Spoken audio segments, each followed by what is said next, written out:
Here's a story today that's a little something different for us, but I find this absolutely fascinating on like 10 different levels.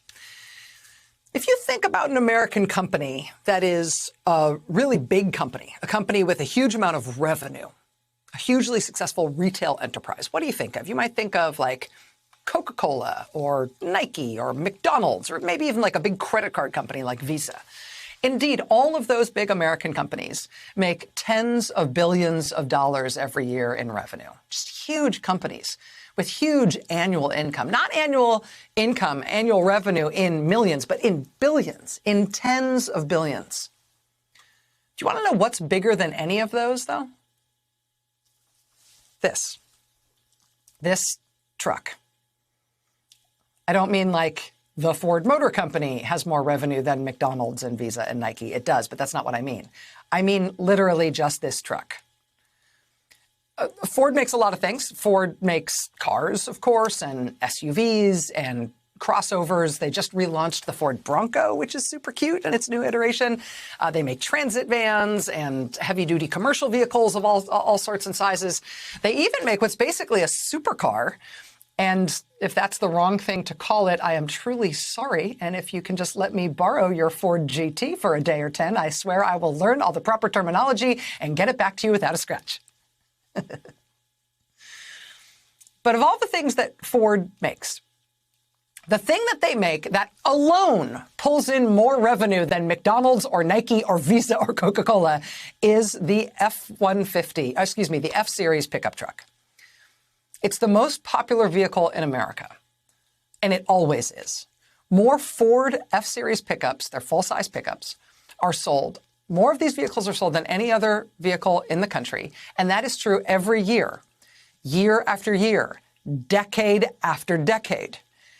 And it's never even close. I mean, the amount of revenue that just Ford full-size pickups generate in sales every year is more than $42 billion a year. Just on that one vehicle alone, dwarfing all of those other American companies, just with this one type of Ford truck. So that's, like, if that's what you work on, if you're part of the, Ford F-Series truck manufacturing, marketing, sales process, if you work on that, it's like, oh yeah, don't screw that up.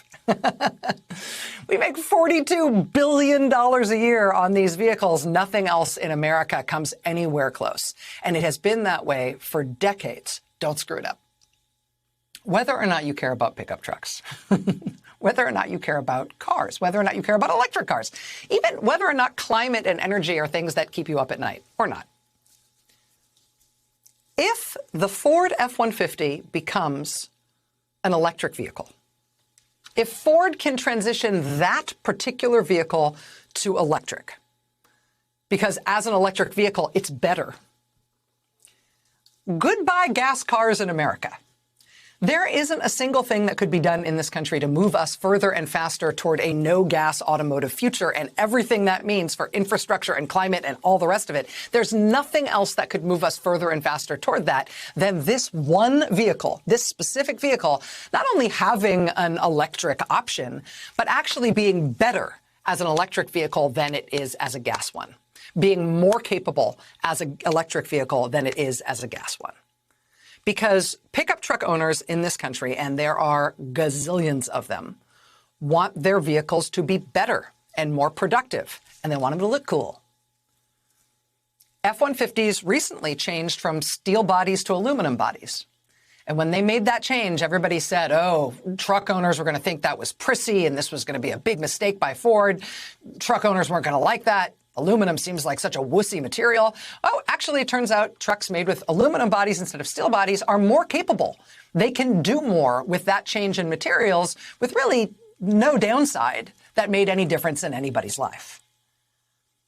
F-150s recently shifted from their most popular engine being a big V8 to instead being a boosted V6. Not because F-150 owners got any greener in their sensibilities, but because the smaller engine turned out to be better.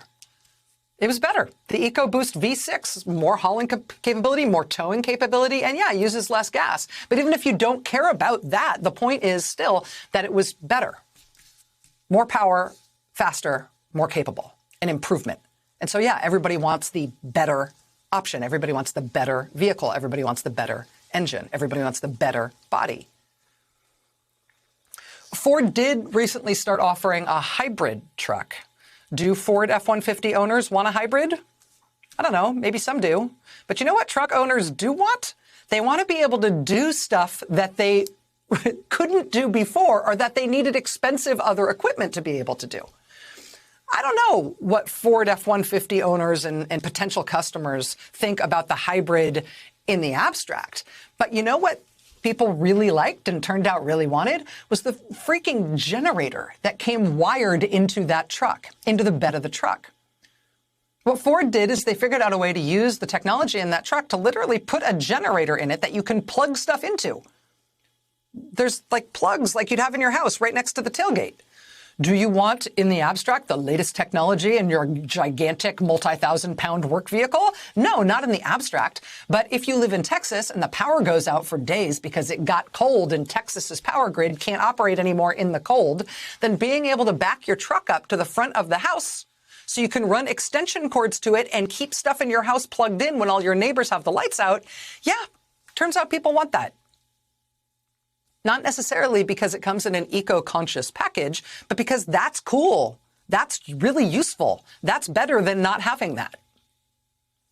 Mass consumer adoption of a better product, when that product is already outselling everything else in its class by a mile for decades, that's the kind of change that instantly renders everything else obsolete.